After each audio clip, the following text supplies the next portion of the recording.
ಧನ್ಯವಾದ ವಾಣಿಗೆ. ಮತ್ತೊಮ್ಮೆ ಎಲ್ಲರಿಗೂ ಸ್ವಾಗತ, ನಲ್ಮೆಯ ನಮಸ್ಕಾರಗಳು.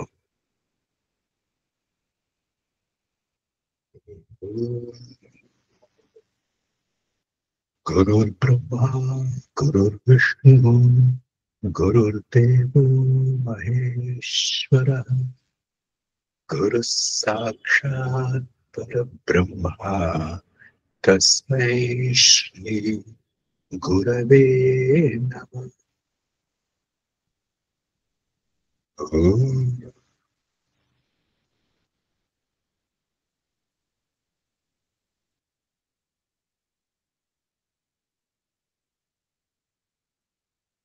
ಎಲ್ಲರಿಗೂ ನಮಸ್ಕಾರ. ಇವತ್ತಿನ ವಿಚಾರ ಅನಿರೀಕ್ಷಿತ ಮತ್ತೆ ಅನಿವಾರ್ಯ ಅನ್ನೋದು. ಸೊ ಎರಡು ವಿಚಾರ, ಎರಡು ದೃಷ್ಟಿಕೋನದಲ್ಲಿ ನಾವು ಇದನ್ನ ಮುಖ್ಯವಾಗಿ ವೀಕ್ಷಿಸಬಹುದು. ಒಂದು, ನಾವು ನಮಗೆ ಆತ್ಮ ಇರೋದ್ರಿಂದ ಆತ್ಮಜ್ಞಾನ ಅನಿವಾರ್ಯ. ಆದ್ರೆ ಯಾವಾಗ ಆತ್ಮಜ್ಞಾನ ಬರುತ್ತೆ ಅನ್ನೋದು ನಾವು ನಿರೀಕ್ಷಿಸಕ್ಕಾಗಲ್ಲ. ಅದು ಆಧ್ಯಾತ್ಮ ಮಟ್ಟದಲ್ಲಿ. ಇವತ್ತು ಬರುತ್ತೋ ಆತ್ಮಜ್ಞಾನ, ನಾಳೆ ಬರುತ್ತೋ, ನಾಡಿದ್ ಬರುತ್ತೋ, ಈ ಜನ್ಮದಲ್ಲಿ ಬರುತ್ತೋ, ಮುಂದಿನ ಜನ್ಮದಲ್ಲಿ ಬರುತ್ತೋ ಅಂತ. ಎರಡನೇದು, ಬದುಕಿನಲ್ಲಿ ನಾವು, ನಮ್ಮ ಬಾಳ್ನಲ್ಲಿ ನಾವು ಹುಟ್ಟಿದಾಗ್ಲಿಂದ ಸಾವು ಖಚಿತ. ಆದ್ರೆ ಯಾವಾಗ ಸಾವು ಬರುತ್ತೆ ಅನ್ನೋದು ಅನಿಶ್ಚಿತ. ಅದನ್ನ ನಿರೀಕ್ಷಿಸಕ್ಕಾಗಲ್ಲ. ಎರಡೂ ಕೂಡ ನಿರೀಕ್ಷಿಸದೆ ಬರುವಂಥದ್ದು. ಬದುಕಿನಲ್ಲಿ, ದೈಹಿಕ ಭೌತಿಕ ಬದುಕಿನಲ್ಲಿ ಸಾವಾಗ್ಲಿ ಅಥವಾ ಆಧ್ಯಾತ್ಮ ಬದುಕಿನಲ್ಲಿ ಆತ್ಮಜ್ಞಾನವಾಗ್ಲಿ, ಎರಡು ಅನಿವಾರ್ಯ. ಆದ್ರೆ ಎರಡು ಅನಿರೀಕ್ಷಿತ. ಹೌದಾನೆ? ಇದು ಒಂದು ವಿಸ್ಮಯಗೊಳಿಸುವಂತಹ ಒಂದು ವಿಚಾರ. ನಮ್ಮ ಕೈನಲ್ಲಿ ಎಲ್ಲ ಇದೆ ಅಂತ ನಾವು ಅನ್ಕೋತೀವಿ. ಆದ್ರೆ ಒಂದು ದೃಷ್ಟಿನಲ್ಲಿ ನಮ್ಮ ಕೈನಲ್ಲಿ ಇದೆ, ಇನ್ನೊಂದು ದೃಷ್ಟಿನಲ್ಲಿ ಏನೂ ಇಲ್ಲ. ಕಾಲದ ನಿಯಮ ಒಂದಿದೆ, ಅದ್ ನಮ್ಮೆಲ್ಲರಿಗೂ ಅನುಭವಕ್ಕೆ ಬಂದಿರುವಂತಹದ್ದು, ಎಲ್ಲರ ಬಾಳ್ನಲ್ಲೂ ಬಂದಿರುವಂತಹದ್ದು. ಅದೇನಪ್ಪ ಅಂದ್ರೆ, ಕಾಲ ನಮಗೆ ನಮ್ಮ ವಿಕಾಸಕ್ಕೆ ಏನ್ ಬೇಕೋ ಅದೆಲ್ಲ ಕೊಡತ್ತೆ, ಅದರ ಸಮಯದಲ್ಲಿ ಕೊಡತ್ತೆ.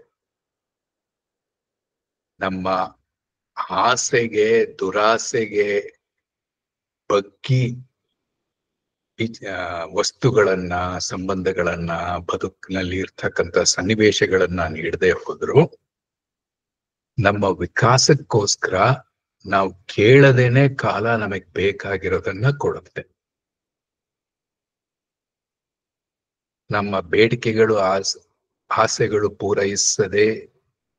ಪೂರೈಸಕ್ಕೆ ಕೊಡದೇ ಇರಬಹುದು, ವಿಕಾಸಕ್ಕಂತೂ ಕೊಡುತ್ತೆ. ಬದುಕಿನ ವಿಕಾಸಕ್ಕೆ, ಬೆಳವಣಿಗೆಗಂತೂ ಖಂಡಿತ ಕೊಡುತ್ತೆ. ಅದನ್ನ ನಾವು ಗುರ್ತಿಸ್ಬೇಕು. ಒಳ್ಳೇದಾಗ್ಲಿ ಕೆಟ್ಟದ್ದಾಗ್ಲಿ, ಆರೋಗ್ಯ ಆಗ್ಲಿ ಅನಾರೋಗ್ಯ ಆಗ್ಲಿ, ಲಾಭ ಆಗ್ಲಿ ನಷ್ಟ ಆಗ್ಲಿ, ಸುಖ ಆಗ್ಲಿ ದುಃಖ ಆಗ್ಲಿ, ಯಾರು ಕೊಡ್ತಾರೆ? ಅದು ಆ ಕಾಲದೇವತೆ ಕೊಡುತ್ತೆ. ಎರಡನ್ನು, ಆ ಎರಡು ದ್ವಂದ್ವವನ್ನು, ಸುಖ ದುಃಖ ಎರಡನ್ನೂ ಕೊಡೋದು ನಮ್ಮ ವಿಕಾಸಕ್ಕೆ. ಆದ್ರೆ ದುಃಖ ಬಂದಾಗ ಅಯ್ಯೋ ಏನಪ್ಪಾ ಅಂತ, ನನಗೆ ಕಷ್ಟ ಬರ್ಬೇಕಾ ಅಂತ ಅಹಂಕಾರದ ಹೆಡೆ ಎತ್ತಿದಾಗ ಅದರಲ್ಲಿರ್ತಕ್ಕಂಥ ವಿಕಾಸದ ಸಂದೇಶ, that means the sprouting of ಜ್ಞಾನ, the expansion of the mind, ಅದು ತಪ್ಪಿ ಹೋಗುತ್ತೆ. ಅದನ್ನ ನಾವು ಗುರ್ಸೋದನ್ನ ಗುರ್ಸೋದಕ್ಕೆ ವಿಫಲರಾಗ್ತೀವಿ. ಕಾಲ ಕೊಡ್ತಾ ಇರೋದು ದುಃಖನೇ ಆದ್ರೂ ನಷ್ಟನೇ ಆದ್ರೂ ಸರಿ, ಇಲ್ಲ ಸುಖನೇ ಆದ್ರೂ ಲಾಭನೇ ಆದ್ರೂ ಸರಿ, ಸೋಲಾದ್ರೂ ಸರಿ ಯಶಸ್ಸಾದ್ರೂ ಸರಿ, ಖುಷಿ ಆದ್ರೂ ಸರಿ ದುಗಡ ಆದ್ರೂ ಸರಿ, ಲವಲವಿಕೆ ಆದ್ರೂ ಸರಿ ಬೇಸರ ಆದ್ರೂ ಸರಿ, ಎಲ್ಲವೂ ನನ್ನ ವಿಕಾಸಕ್ಕೆ ಅನ್ನುವಂಥ ಒಂದು ಅರಿವು ನಮಗೆ ಬಂದ್ರೆ, ಆ ವಿಕಾಸಕ್ಕೆ ಬೇಕಾಗಿರೋದೆಲ್ಲ ನಾವು ಕೇಳಲೇಬೇಕಿಲ್ಲ, ಅದು ಕೊಟ್ಬಿಡುತ್ತೆ. ಆದ್ರೆ ಮನುಷ್ಯನಾದವನು ಏನ್ ಮಾಡ್ತಾನೆ, ಕೊಟ್ಟಿದ್ದು ಸಾಲದು ಅಥವಾ ಕೊಟ್ಟಿದ್ದು ಬೇಡ ಅನ್ನುವ ಒಂದು ಮನೋಧೋರಣೆಯಿಂದ ತಾನು ಬೇಡೋದಕ್ಕೆ ಶುರು ಮಾಡ್ತಾನೆ ತನಗ್ ಬೇಕಾಗಿದ್ದನ್ನ. ಎರಡು ರೀತಿ ಬೇಡಿಕೆಗಳನ್ನ ಪ್ರಕೃತಿ ಮುಂದೆ ಅಥವಾ ಕಾಲದ ಮುಂದೆ ಇಡ್ತಾನೆ.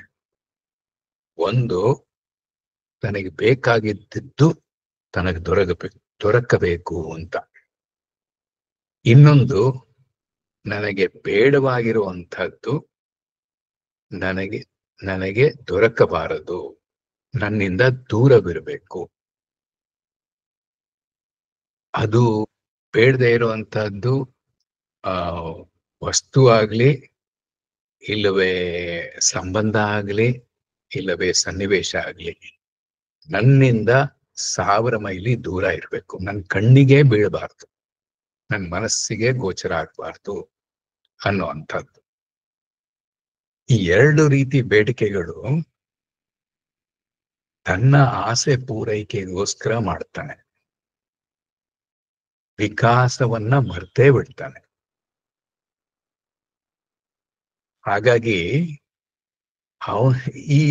ಈ ಆಸೆ ಪೂರೈಕೆ ಮನುಷ್ಯ ಹೇಗೆ ಮಾಡ್ತಾನೆ ನೋಡಿ, ಯಾವ ರೀತಿ ಮಾಡ್ತಾನೆ. ಜಡದಲ್ಲಿ ಅಂದನ್ನ ಹುಡುಕ್ತಾನೆ, ಕೋಲಾಹಲದ ಮನಸ್ಸಿನಲ್ಲಿ ಶಾಂತಿಯನ್ನ ಬಯಸುವಂತದ್ದು, ಕೆಲಸ ಕಾರ್ಯಗಳಲ್ಲಿ ಫಲವನ್ನ ನಿರೀಕ್ಷಿಸುವಂಥದ್ದು, ಸಂಬಂಧಗಳಲ್ಲಿ ಸುಖವನ್ನ ಹುಡುಕುವಂಥದ್ದು, ಮಾಡದ ಕೆಲಸವಿಲ್ಲ, ಬೆಳೆಸದ ಸಂಪರ್ಕವಿಲ್ಲ, ಮಾಡದೇ ಇರ್ತಕ್ಕಂಥ ಸಾಧನೆ ಇಲ್ಲ. ಎಲ್ಲವೂ ತನ್ನ ವಿಕಾಸಕ್ಕೆ, ತನ್ನ ಆಸೆಯ ಪೂರೈಕೆಗೆ. ಆದ್ರೆ ಅವನು ಆಸೆಯನ್ನ ಪೂರೈಸೋದಕ್ಕೆ ಹೊರಟಿರ್ತಕ್ಕಂಥ ಕ್ಷೇತ್ರ ಏನು? ಜಗತ್ತು ಮತ್ತೆ ಜೀವದ ಒಡನಾಟದ ಕ್ಷೇತ್ರ. ಎರಡೇ, ಜೀವಗಳ ಒಡನಾಟ, ಜಗತ್ತಿನ ವಸ್ತುಗಳ ಸನ್ನಿವೇಶಗಳ ಒಡನಾಟ. ಇವೆರಡರೊಂದಿಗೆ ಸಂಬಂಧ, ನಮ್ಮ ಸಂಬಂಧ ಎಲ್ಲಿರ್ಲಿಕ್ಕೆ ಸಾಧ್ಯ? ಜಗತ್ತಿನೊಂದಿಗೆ ಇರ್ಲಿಕ್ಕೆ ಸಾಧ್ಯ, ಆಮೇಲೆ ಜೀವಗಳೊಂದಿಗೆ ಇರ್ಲಿಕ್ಕೆ ಸಾಧ್ಯ. ಜಗತ್ತಿನೊಂದಿಗೆ ಹೇಗೆ? ಉದಾಹರಣೆಗೆ ಮನೆ ಜಗತ್ತು ಅಂತೀವಿ, ಅಂದ್ರೆ ವಸ್ತು, ನಿರ್ಜೀವ ಜಡ ವಸ್ತು. ನನ್ನೊಂದಿಗೆ ಹೇಗೆ ಸಂಬಂಧ ಇರಕ್ಕೆ ಸಾಧ್ಯ? ಬರೀ ಮನೆ ಆಗಿರುತ್ತಾ? ನನ್ನ ಮನೆ ಅಂತ ಪರಿವರ್ತನೆ ಆಗತ್ತಲ್ಲ ನನ್ನ ಮನಸ್ಸಿನಲ್ಲಿ. ಆದ್ರಿಂದ ನನ್ನ ಮನೆಗೂ ನನಗೂ ಸಂಬಂಧ ಇದೆ. ಆ ಸಂಬಂಧ, ನನ್ನ ಮನೆಯೊಂದಿಗೆ ನಾನು ಸಂಬಂಧ ಬೆಳೆಸ್ಕೊಂಡಿದ್ದೀನಿ. ಹಾಗೆ ಯಾವುದೇ ವಿಚಾರ ತಗೊಳ್ಳಿ, ನಮ್ಮ ಹತ್ರ ಕಾರ್ ಇರ್ಬೋದು, ಸ್ಕೂಟರ್ ಇರ್ಬೋದು, ಮೋಟರ್ ಸೈಕಲ್ ಇರ್ಬೋದು, ಇಲ್ವೇ ನಮ್ಮೆಲ್ಲರ ಹತ್ರ ಈಗಿನ ಕಾಲದಲ್ಲಿ ಮೊಬೈಲ್ ಫೋನ್ ಇದೆ. ಆ ಮೊಬೈಲ್ ಫೋನ್ಗೆ ನಮ್ಗೆ ಏನ್ ಸಂಬಂಧ? ಫೋನು, ನಾನು ವಾಸುವಿನ ಫೋನ್ ಅಂತ ಹೇಳಲ್ಲ, ಆದ್ರೆ ವಾಸು ಮಾತ್ರ ಫೋನ್ ಅನ್ನ ನನ್ನ ಫೋನ್ ಅಂತ ಹೇಳ್ತಾನೆ. ಜಡ, the inert does not claim ownership of the sentient, but the sentient being claims ownership of the insentient. ಯಾವುದೇ ವಸ್ತು ಅಂದ್ರೆ ಜಡ ವಸ್ತು ಅಂತ ಇಟ್ಕೊಳ್ಳೋಣ. ಜೀವ ತನ್ನದು ಅಂತ ಹೇಳ್ಕೊಳಲ್ಲ, ಅಥವಾ ಮತ್ತೊಂದು ವಸ್ತು ತನ್ನದು ಅಂತ ಹೇಳ್ಕೊಳಲ್ಲ. ಉದಾಹರಣೆಗೆ, ನನ್ನ ಫೋನು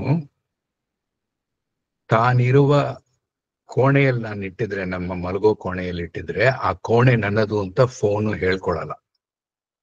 ಹಾಗೆ ಫೋನು ನಾನು ವಾಸುಗೆ ಸೇರಿದ್ದು ಅಂತ ಹೇಳ್ಕೊಳಲ್ಲ. ಆದ್ರೆ ಜೀವ ಇದೆಯಲ್ಲ, ಜೀವ ಅಂದ್ರೆ ಚೇತನ ತುಂಬಿದ ವಸ್ತು, ಒಂದು ವಸ್ತು ಅಂತ. ಆ ಜೀವ ಮತ್ತೊಂದು ಜೀವವನ್ನ ತನ್ನದು ಅಂತ ಹೇಳ್ಕೊಳಂತೆ, ಇಲ್ಲವೇ ಮತ್ತೊಂದು ಯಾವುದಾದ್ರೂ ಒಂದು ವಸ್ತುವನ್ನ ನನ್ನದು ಅಂತ ಹೇಳ್ಕೊಳತ್ತೆ. ಉದಾಹರಣೆಗೆ, ವಾಣಿ ನನ್ನ ಪತ್ನಿ ಅಂತ ನಾನು ಹೇಳ್ಕೊತೀನಿ. ಈ ಜೀವ ಮತ್ತೊಂದು ಜೀವದ ಬಗ್ಗೆ ಸಂಬಂಧ ಬೆಳೆಸೋದು ಬರೀ ಮನುಷ್ಯ ಕುಲಕ್ಕೆ ಮಾತ್ರ ಸಂಬಂಧಪಟ್ಟಿಲ್ಲ. ಪ್ರಾಣಿಗಳಲ್ಲೂ ಸಾಕು ಪ್ರಾಣಿಗಳನ್ನ ಇಟ್ಕೋತೀವಿ, ಪೆಟ್ಸ್ ಇಟ್ಕೋತೀವಿ. ನಮ್ಮ ಮಕ್ಕಳು ನಾಯಿ ಬೆಕ್ಕನ್ನ ಇಟ್ಕೊಂಡಿದ್ದಾರೆ, ಸಾಕಿದ್ದಾರೆ. ಸೊ ಬೆಕ್ ನಂದು, ನಾಯಿ ನಂದು ಅಂತ ಬರುತ್ತೆ. ಸೊ ಸಂಬಂಧ ಜೀವದಿಂದ ಮತ್ತೊಂದು ಜೀವಕ್ಕೆ, ಜೀವದಿಂದ ವಸ್ತುಗೆ ಬೆಳೆಯುತ್ತೆ. ಎಲ್ಲಿವರೆಗೆ ನಾನು ಎಂಬುದು ಇರುತ್ತೋ ಅಲ್ಲಿವರೆಗೆ ನನ್ನದು ಎನ್ನುವುದು ಅನಿವಾರ್ಯ. ನಾನಿದ್ರೆ ನನ್ನದು ಇಲ್ಲದೆ ಇರೋದಕ್ಕೆ ಸಾಧ್ಯವೇ ಇಲ್ಲ. ಹೌದಾ? ಸೊ ಹಾಗಾಗಿ ನಾವು ಸಂಬಂಧವನ್ನ ಬೆಳೆಸ್ಕೊಳ್ಳೋದೆಲ್ಲ ಈ ಕ್ಷೇತ್ರದಲ್ಲಿ, ಜಗತ್ತಿನ ಕ್ಷೇತ್ರದಲ್ಲಿ, ಇಲ್ಲವೇ ಮತ್ತೊಂದು ಇನ್ನಿತರ ಜೀವಿಗಳ ಕ್ಷೇತ್ರದಲ್ಲಿ. ಸೊ ಜೀವ ಜಗತ್ತು ಎರಡು ಸೇರಿ ಜಗತ್ತು ಅಂತ ಹೇಳ್ತೀವಿ, ಪ್ರಕೃತಿ ಅಂತ ಹೇಳ್ತೀವಿ. ಆದ್ರೆ ನಾವು ಬಯಸ್ತಾ ಇರುವಂತ ಯಶಸ್ಸು, ಲಾಭ, ಸುಖ, ಸಂತೋಷ, ತೃಪ್ತಿ, ಆನಂದ, ಶಾಂತಿ, ಅದ್ಯಾವುದು ಆ ಮತ್ತೊಂದು ವಸ್ತು, ಅದು ಜಡವಾಗಲಿ ಜೀವವಾಗಲಿ ಇಲ್ಲ ಅನ್ನೋ ಅಂತ ಮನವರಿಕೆ, ಜ್ಞಾನ ನಮಗೆ ಬರಬೇಕಾಗಿದೆ ಅಲ್ವಾ? ಅದೆಲ್ಲಿದೆ? ನನ್ನೊಳಗೆ ಇದೆ ಎನ್ನುವಂಥ ಒಂದು ವಿಚಾರ ನಮಗೆ ಗೋಚರ ಆಗಬೇಕು. ಅದಕ್ಕೆ ಕಾಲ ನಮಗೆ ದೊಡ್ಡ ಪಾಠವನ್ನ ಕಲಿಸ್ಕೊಡುತ್ತೆ. ಕಾಲ ನಮಗೆ ನಮ್ಮ ವಿಕಾಸಕ್ಕೆ ಬೇಕಾಗಿರೋದೆಲ್ಲ ಕೊಡುತ್ತೆ. ಉದಾಹರಣೆಗೆ, ಇದೊಂದು ತತ್ವ ಇದೆ, ರೆಡಿಮೇಡ್ ತತ್ವ ಅಂತ ನಾನು ಹೇಳಲಿಕ್ಕೆ ಇಷ್ಟಪಡ್ತೀನಿ. ರೆಡಿಮೇಡ್ ತತ್ವ ಅಂದ್ರೇನು? ನಾನು ನನ್ನ ಜನನದಿಂದ ತಗೊಂಡ್ರೆ, ನಾನು ಹುಟ್ಟಿದಾಗ ನಮ್ಮ ತಂದೆ ತಾಯಿಗೆ ಹುಟ್ಟಿದ್ದು ಅನ್ನುವಂಥ ಒಂದು ಪ್ರತೀತಿ ಸಾಮಾಜಿಕವಾಗಿ ಎಲ್ಲರಿಗೂ ಹೇಳಿಕೊಳ್ಳುವಂಥ ಒಂದು ಮಾತು, ಸತ್ಯ ಕೂಡ. ನನ್ನ ತಂದೆ ತಾಯಿಯನ್ನ ನಾನು ಸೃಷ್ಟಿಸಿಲ್ಲ, ಅವ್ರು ನನಗಿಂತ ಮುಂಚೆ ಇದ್ರು. ಆದ್ರಿಂದ ನನಗೆ ನನ್ನ ತಂದೆ ತಾಯಿಗಳು ರೆಡಿಮೇಡ್ ಆಗಿ ಸಿಕ್ಕಿದ್ರು. ಹಾಗೆ ಬೆಳೀತಾ ಇರ್ಬೇಕಾದ್ರೆ ಹಸು ಕೂಸಾಗಿದ್ದಾಗ ಬೇಸರ ಆಗತ್ತೆ ಅಂತ ಆಟ ಆಡೋದಕ್ಕೆ ಬಯಸಿದ್ದು ಒಂದು ಕಾಲ ಉಂಟು.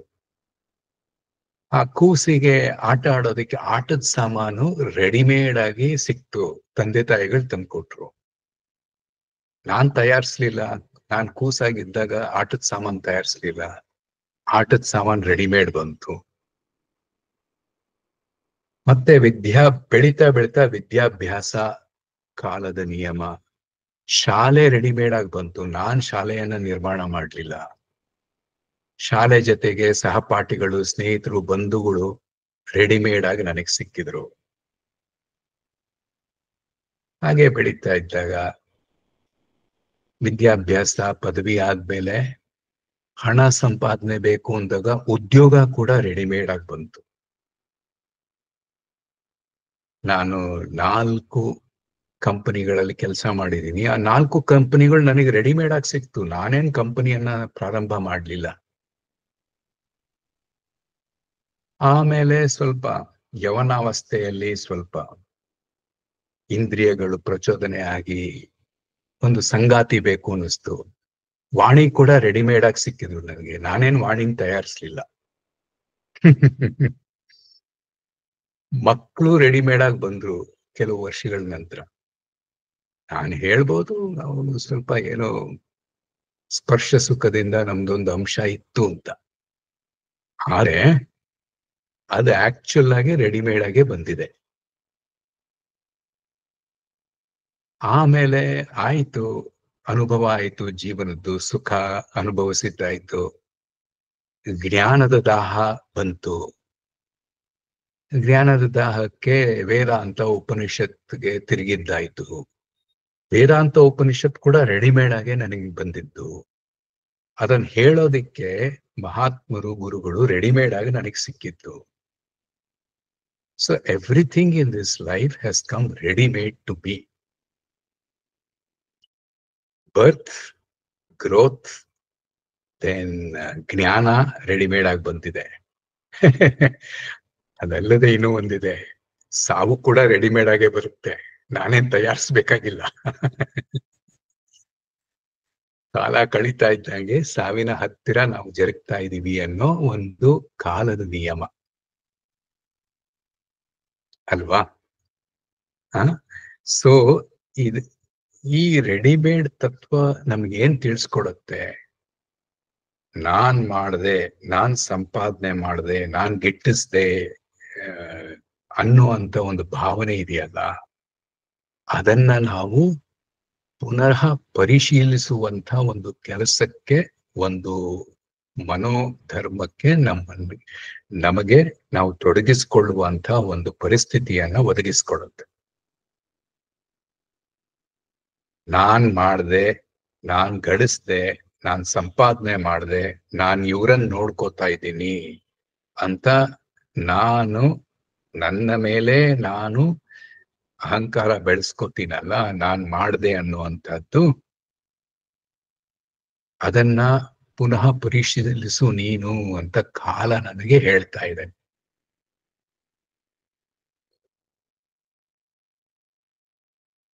That is the beauty of time. It is asking us to reflect on the claims that I undertake in life, that I have claimed in life, whether it is of doership or knowership or experiencing.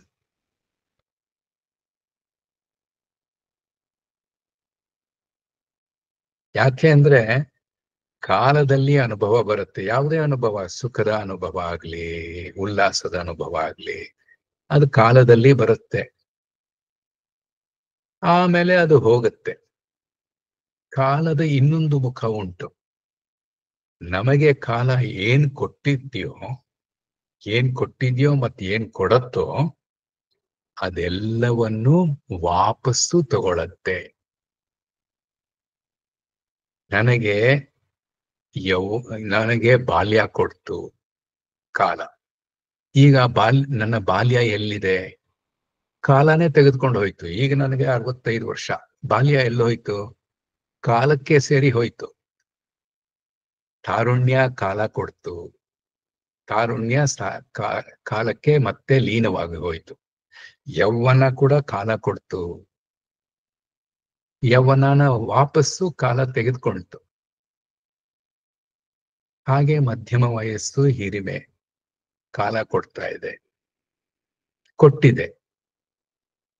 ಒಂದಲ್ಲ ಒಂದು ದಿನ ಕಾಲ ಅದನ್ನ ವಾಪಸ್ ತೆಗೆದುಕೊಳ್ಳುತ್ತೆ. ವಾಪಸ್ಸು ತೆಗೆದುಕೊಳ್ಳುವಾಗ ನಮ್ಮ ವಿಕಾಸಕ್ಕೆ ಬೇಕಾಗಿರೋ ಹಾಗೆ ಇಲ್ಲ ಸ್ವಲ್ಪ ಸ್ವಲ್ಪವಾಗಿ ತೆಗೆದುಕೊಳ್ಳುತ್ತೆ, ಇಲ್ಲವೇ ಒಂದು ದೊಡ್ಡ ಮೊತ್ತದಲ್ಲಿಯೇ ತೆಗೆದುಕೊಳ್ಳುತ್ತೆ. ಕಾಲ ತಾನು ಕೊಟ್ಟಿದ್ದೆಲ್ಲ ಸಂಪೂರ್ಣವಾಗಿ ತೆಗೆದುಕೊಂಡ್ಬಿಟ್ರೆ ಅದಕ್ಕೆ ಭೌತಿಕದಲ್ಲಿ ಸಾವು ಅಂತೀವಿ.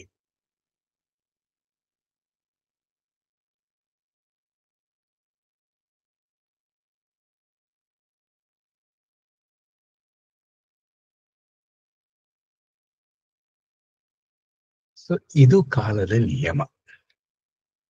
ಹಾಗಾದ್ರೆ ನಮ್ಮ ಹತೋಟಿನಲ್ಲಿ ಏನಿದೆ ಅನ್ನುವಂಥ ಒಂದು ಪ್ರಶ್ನೆ. ಅದಕ್ಕೆ ರಮಣರ ಹೇಳಿಕೆ ಒಂದು ನೆನಪಾಗುತ್ತೆ.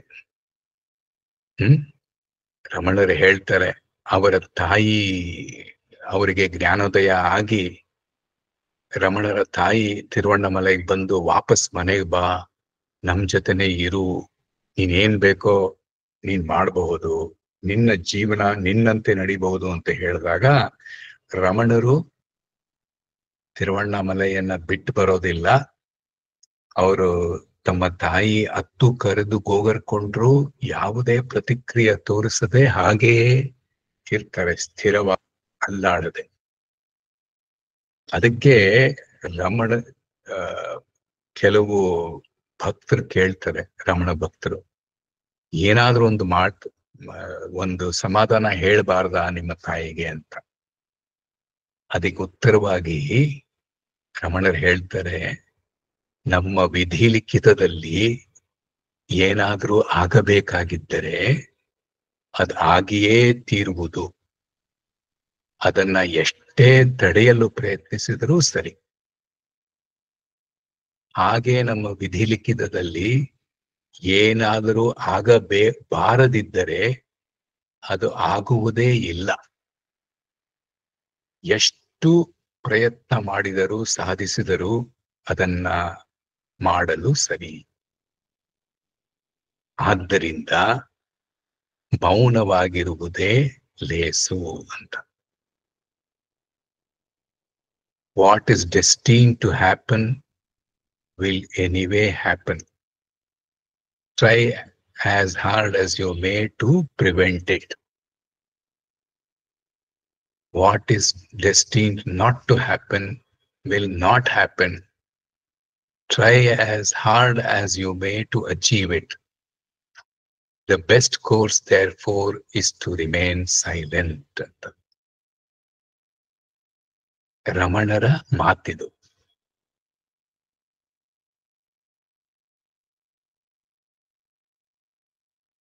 ರಿಮೇನ್ ಸೈಲೆಂಟ್ ಅಂದ್ರೇನು? ಏನು ಕೆಲಸ ಮಾಡದೆ ಇರೋದಾ, ಎಲ್ಲವೂ ವಿಧಿ ನೇಮ ಅಂತ ಹೇಳಿ ಸುಮ್ಮನೆ ಬಿಟ್ಬಿಡೋದ?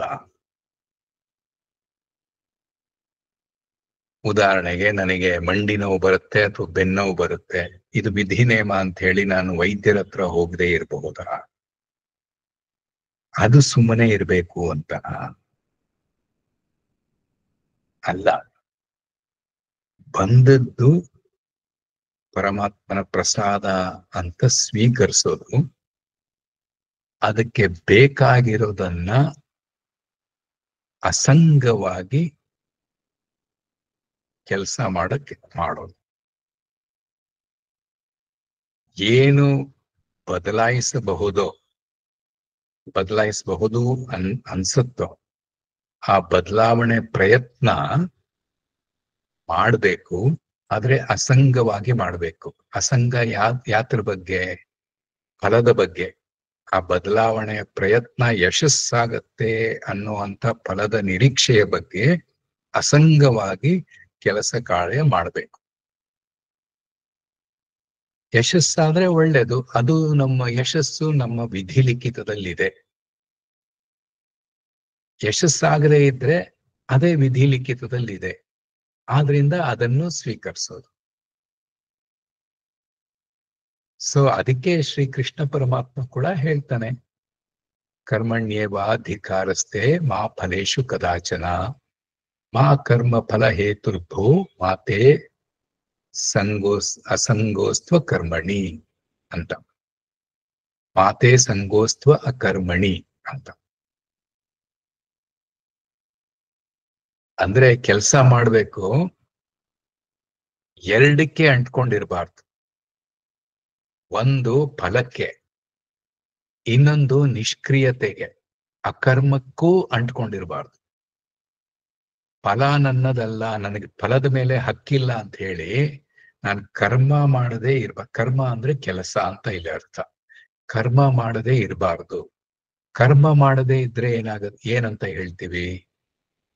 ಅಕರ್ಮಕ್ಕೆ ಅಂಟ್ಕೊಂಡಿದೀವಿ ಅಂತ. ಅಂದ್ರೆ ಸೋಂಬೇರ್ತನಕ್ಕೆ ಅಂಟ್ಕೊಂಡಿದೀವಿ ಅಂತ. ಶ್ರೀ ಕೃಷ್ಣ ಪರಮಾತ್ಮನೇ ಹೇಳ್ಬಿಟ್ಟಿದ್ದಾನೆ, ಕೆಲಸ ಮಾಡು, ಕರ್ಮದ ಮೇಲೆ ಸಂಪೂರ್ಣ ಹಕ್ಕಿದೆ. ಅಂದ್ರೇನು? ಕರ್ಮಣ್ಯೇ ವಾ ಅಧಿಕಾರಸ್ಥೆ. ಕೆಲಸ ಕಾರ್ಯದ ಮೇಲೆ ಸಂಪೂರ್ಣ ಹಕ್ಕಿದೆ. ಆದ್ರಿಂದ ತುಂಬು ಚೈತನ್ಯದಿಂದ, ಪೂರ್ಣ ಮನಸ್ಸಿನಿಂದ, ಜೀವದ ಉತ್ಸಾಹದಿಂದ ಕೆಲಸ ಮಾಡು. ಆದರೆ ಮಾ ಫಲೇಶು ಕದಾಚನ, ಫಲಕ್ಕೆ ಅಂಟುಕೊಳ್ಳದೆ ಕೆಲಸ ಮಾಡು. ಎರಡನೇದಕ್ಕೆ ಅಂಟ್ಕೋಬಾರ್ದು. ಫಲ ಏನೋ ಗೊತ್ತಾಗೋಯ್ತು. ಮಾತೆ ಸಂಗೋಸ್ತ್ವ ಅಕರ್ಮಣಿ, ಅಕರ್ಮಕ್ಕೂ ಅಂಟ್ಕೋಬೇಡ ಸಂಗೋಸ್ತ್ವ ಅಂತ ಹೇಳಿದ. ಅಂದ್ರೆ ಸುಮ್ಮನೇನೂ ಇರಬೇಡ. ಸುಮ್ಮನೇನಂದ್ರೆ ಕೆಲಸ ಮಾಡದೇ ಇರಬೇಡ. ಸುಮ್ಮನಿರುವುದು ಅಂದ್ರೆ ಅರ್ಥ ಬಂದ ಫಲವನ್ನ ಸಂಪೂರ್ಣವಾಗಿ 100% ಪರಮಾತ್ಮನ ಪ್ರಸಾದ ಅಂತ ಸ್ವೀಕರಿಸೋದು. ಹಾಗೆ ಸ್ವೀಕರಿಸಿದಾಗ ಏನಾಗತ್ತೆ? ಏನ್ ಸುಮ್ಮನಿರುತ್ತೆ? ನಮ್ಮ ಮನಸ್ಸು ಸುಮ್ಮನಿರುತ್ತೆ. ಪೈಪೋಟಿ ಮಾಡಲ್ಲ ವಿಧಿ ಜೊತೆ, ಕರ್ಮದ ಜೊತೆ. ಇಲ್ಲದೆ ಹೋದ್ರೆ ಮನಸ್ಸು ಫಲದ ನಿರೀಕ್ಷೆಯಲ್ಲಿ ಅಥವಾ ಕೆಲಸದ ಅಂಟುವಿಕೆಯಲ್ಲಿ ಪರಮಾತ್ಮನ ಜೊತೆಗೆ ಅಥವಾ ಕರ್ಮದ ಜೊತೆಗೆ ಸದಾ ಪೈಪೋಟಿಯಲ್ಲಿರುತ್ತೆ. ಆವಾಗ ಶಾಂತಿ ಎಲ್ಲಿ ಬಂತು? ಸಮಾಧಾನ ಎಲ್ಲಿ ಬಂತು? ಬರೋದಿಲ್ಲ. ಹೌದಲ್ವಾ? ಅದರಿಂದ ಮೌನವಾಗಿರು ಅಂದ್ರೆ ಇನ್ನೊಂದು ಅರ್ಥ ಉಂಟು. ಮೌನವಾಗಿರು ಅಂದ್ರೆ ಏನೇನು ಆಗು ಹೋಗ್ತಾ ಇದೆಯೋ ಜಗತ್ತಿನಲ್ಲಿ 4 ಹೆಜ್ಜೆ ಹಿಂದೆ ಇಟ್ಟು ಸಾಕ್ಷಿಯಾಗಿ ಬಂದು ಹೋಗ್ತಾ ಇರೋದನ್ನೆಲ್ಲ ಗಮನಿಸು. ಅಸಂಗವಾಗಿ ಗಮನಿಸು. ಸಾಕ್ಷಿಯ ಲಕ್ಷಣ ಏನು? ಅಸಂಗ. ಅಂದ್ರೆ ಆಗು ಹೋಗೋದನ್ನೆಲ್ಲ ಗಮನಿಸ್ತೀವಿ, ಆದ್ರೆ ಅದಕ್ಕೆ ಅಂಟ್ಕೊಳ್ಳಲ್ಲ. ಆದ್ರಿಂದ ಮನಸ್ಸು ಪ್ರಶಾಂತವಾಗಿರುತ್ತೆ. ಒಂದು ದಿನನಿತ್ಯದ ಅನುಭವದ ಉದಾಹರಣೆ ನಾವು ನೋಡ್ಬೋದು ಇದರಲ್ಲಿ. ಒಂದು ರಸ್ತೆಯ ಜಂಕ್ಷನ್ ನಲ್ಲಿ, ಟ್ರಾಫಿಕ್ ಸಿಗ್ನಲ್ ಅಲ್ಲಿ ಟ್ರಾಫಿಕ್ ಪೊಲೀಸ್ ಮ್ಯಾನ್ ಇರ್ತಾನೆ. ಅಲ್ಲಿ ಯಾವ್ದಾದ್ರು ಒಂದು ರಸ್ತೆನಲ್ಲಿ ಟ್ರಾಫಿಕ್ ಜಾಮ್ ಆದ್ರೆ ಅವನ್ ಬಂದು ಜರುಗಿಸಿ ವಾಹನದ ಸಂಚಾರವನ್ನ ನಿಯಂತ್ರಿಸಿ ಬಿಡ್ತಾನೆ. ಹಾಗೆ ಮಾಡುವಾಗ ಅವನ್ ಯಾವುದೇ ಒಂದು ವಾಹನಕ್ಕೆ ಅಥವಾ ಯಾವುದೇ ಒಂದು ಇದಕ್ಕೆ ಅಂಟ್ಕೊಂಡಿರಲ್ಲ. ಚೆನ್ನಾಗಿ ಕೆಲಸ ಮಾಡ್ಬೇಕಾದ್ರೆ ಅವನ ಅಸಂಗವಾಗಿ 4 ರಸ್ತೆಗಳಲ್ಲಿ ಇರ್ತಕ್ಕಂಥ ವಾಹನಗಳು ಹೇಗೆ ನಿಯಂತ್ರಿಸ್ಬೇಕೋ ಅದು ಬಹಳ ಎಫಿಷಿಯಂಟ್ ಆಗಿ ನಿಯಂತ್ರಿಸ್ತಾನೆ, ಅಸಂಗವಾಗಿದ್ದಾಗ ಮಾತ್ರ. ಆದ್ರೆ ಅದೇ ಪೊಲೀಸ್ ಮ್ಯಾನು ತಾನು ಕೆಲಸ ಮುಗಿಸಿ ಮನೆಗೆ ಹೋಗ್ಬೇಕಾದ್ರೆ, ತನ್ನ ವಾಹನದಲ್ಲಿ ಮನೆಗೆ ಹೋಗ್ಬೇಕಾದ್ರೆ ತಾನು ವಾಹನ ಚಲಿಸುವಾಗ ಟ್ರಾಫಿಕ್ ಜಾಮ್ ಅನುಭವಿಸಿದ್ರೆ ಅವನ ಅಸಂಗವಾಗಿರ್ತಾನ? ಸಾಕ್ಷಿಯಾಗಿರ್ತಾನ? ಇಲ್ಲ.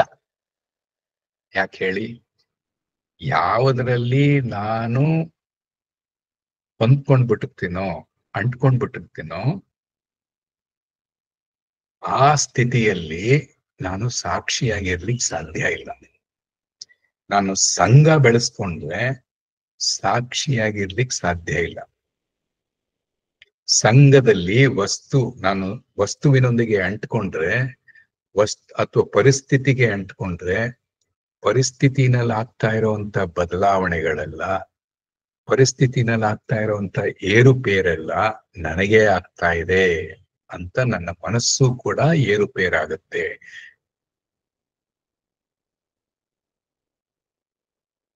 ನನ್ನ ದೇಹಕ್ಕೆ ನಾನು ಅಂಟ್ಕೊಂಡ್ರೆ, ನನ್ನ ದೇಹಕ್ಕೆ ಏನಾದ್ರೂ ಏರುಪೇರಾದ್ರೆ, ಉದಾಹರಣೆಗೆ ತುಂಬಾ ಸೆಕೆ ಬಂದು ಮೈಯೆಲ್ಲ ಬೆವ್ತ್ ಬಿಟ್ಟು ಸುಸ್ತಾದ್ರೆ, ನನಗೆ ಸುಸ್ತಾಯ್ತು ಅಂತ ನಾನು ಅನ್ಕೋತೀನಿ. ಸುಸ್ತಾಗಿರೋದು ಯಾರಿಗೆ? ದೇಹಕ್ಕೆ. ಹೌದಲ್ವಾ? ಸೊ ಎಲ್ಲಿ ನಾನು ಮತ್ತೊಂದು ಒಂದಿಗೆ ಬೆಸುಗೆ ಹಾಕೊಂಡಿರ್ತೀನೋ, ಅಂಟ್ಕೊಂಡಿರ್ತೀನೋ, ಅಲ್ಲಿ ಸಾಕ್ಷಿಯಾಗಿ ನಾನು ಗಮನಿಸೋದಿಕ್ಕೆ ಸಾಧ್ಯ ಇಲ್ಲ, ಇರೋದಿಕ್ಕೆ ಸಾಧ್ಯ ಇಲ್ಲ. ಅದಕ್ಕೆ ಮೊದಲನೇ ಧ್ಯಾನ ದೃಗ್ದೃಶ್ಯದ ವಿವೇಕದಲ್ಲಿ ಕೂಡ ಇರೋದು ನಾನು ದೇಹ ಅಲ್ಲ ಅನ್ನುವಂತ ಅಸಂಗ ಭಾವ, ಸಾಕ್ಷಿ ಭಾವದಿಂದ ಮನಸ್ಸಿನ ಯೋಚನೆಯನ್ನ ನಾನು ಗಮನಿಸೋದು, ಮನಸ್ಸಿನ ಯೋಚನೆ ಭಾವನೆಗಳನ್ನ ಗಮನಿಸೋದು. ಅದಕ್ಕೆ ದೃಶ್ಯಾನುವಿದ್ ಸವಿಕಲ್ಪ ಸಮಾಧಿ ಅಂತ ದೃಗ್ದೃಶ್ಯ ವಿವೇಕ ಹೇಳುತ್ತೆ. ಅಥವಾ ರೂಪಾನುವಿದ್ ಸವಿಕಲ್ಪ ಸಮಾಧಿ ಅಂತ, ಎರಡು ಒಂದೇ. ರೂಪ ದೃಶ್ಯ. ಸೊ ಹಾಗಾಗಿ ನಾವು ಅಸಂಗವಾಗಿ ನೋಡ್ಲಿಕ್ಕೆ ಶುರು ಮಾಡಿದ್ರೆ ಹೊಸದೊಂದು ಒಂದು ಪ್ರಕ್ರಿಯೆ ನಮಗೆ ಗೊತ್ತಾಗುತ್ತೆ. ಯಾಕೆಂದ್ರೆ ನಾನು ತಿಳಿಯಾಗಿರ್ತೀನಿ, ನನ್ನ ಮನಸ್ಸು ಅಲ್ಲೋಲ ಕಲ್ಲೋಲವಾಗೋ ಬದಲು ತಿಳಿಯಾಗಿ, ನಿರ್ಮಲವಾಗಿ, ಅಸಂಗವಾಗಿ ಆಗ್ತಾ ಇರೋದನ್ನ, ಇದ್ದದ್ದನ್ನ ಇದ್ದ ಹಾಗೆ ಗಮನಿಸುವಂತ ಒಂದು ಶಕ್ತಿ ಪಡೆದುಕೊಳ್ಳುತ್ತೆ. ಇದು ನಮಗೆ ಹೇಳೋದಕ್ಕೆ ಸ್ವಲ್ಪ, ಅದು ಒಮ್ಮೊಮ್ಮೆ ತುಂಬಾ ಕಷ್ಟ ಆಗತ್ತೆ. ಯಾಕೆ ಕಷ್ಟ ಆಗತ್ತೆ ಅಂದ್ರೆ, ಕಾಲ ಮತ್ತೊಂದು ತನ್ನ ಒಂದು ಮೋಡಿಯನ್ನ ಮಾಡುತ್ತೆ. ಕಾಲದ ಮೋಡಿ ಏನು? ವಸ್ತುವಿನಲ್ಲಿ ಆಕರ್ಷಣೆ ತುಂಬುವಂತಹದ್ದು. ನಮ್ಮ ಮನಸ್ಸಿಗೆ ವಸ್ತುಗಳಲ್ಲಿ ಆಕರ್ಷಣೆಯ ಗುಣ ತುಂಬುವಂಥದ್ದು. ಏನನ್ನು ನೋಡಿದ್ರು ನನ್ನ ಮನಸ್ಸು, ನನಗಿಷ್ಟವಾಗಿರೋದು ನನ್ನ ಮನಸ್ಸು ನೋಡಿದ್ರೆ ಅದಕ್ಕೆ ಆಕರ್ಷಿತವಾಗುತ್ತೆ. ಇದು ಕಾಲದ ಒಂದು ನಿಯಮ, ಒಂದು ಲಕ್ಷಣ. ನೋಡಿ ಬೇಕಾದ್ರೆ ಕಾಲ ಅಂದ್ರೇನು? ಪ್ರಕೃತಿ, ದೇವಿ. ಕಾಲ, ದೇಶ ಮತ್ತೆ ಕಾರಣ, ಟೈಮ್, ಸ್ಪೇಸ್ ಅಂಡ್ ಕಾಸೇಷನ್.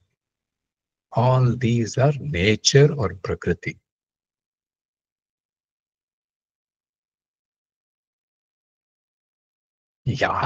ಜಗತ್ತಿನ ಯಾವ ವಸ್ತುವಿನಲ್ಲಿ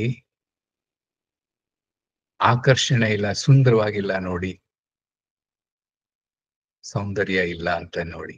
ಎಲ್ಲಾ ಒಂದು ವಸ್ತುವಿನಲ್ಲೂ ಸೌಂದರ್ಯ ಇದೆ. ವಸ್ತುವಿನಲ್ಲಿ ಸೌಂದರ್ಯ ಇದೆ ಅಂತ ಮಾಯದ ಒಂದು ದೃಷ್ಟಿಯನ್ನ ಹಾಕೋದು ಕಾಲ. ಯಾಕೆಂದ್ರೆ ಅದು ಮನಸ್ಸಿನ ಸೆಳೆತದಿಂದ ಆಗತ್ತೆ. The mind is pulled towards external objects, and those objects also include people, living beings.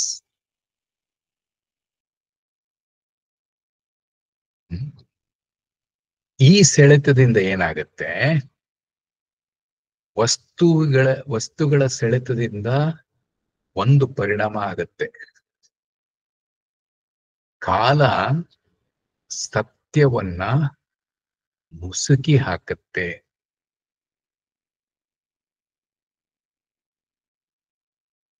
ಸ್ಪಷ್ಟವಾಗಿ ಕಾಣದೆ ಮಂಜು ಮಂಜಾಗಿ ಕಾಣಿಸತೊಡಗತ್ತೆ.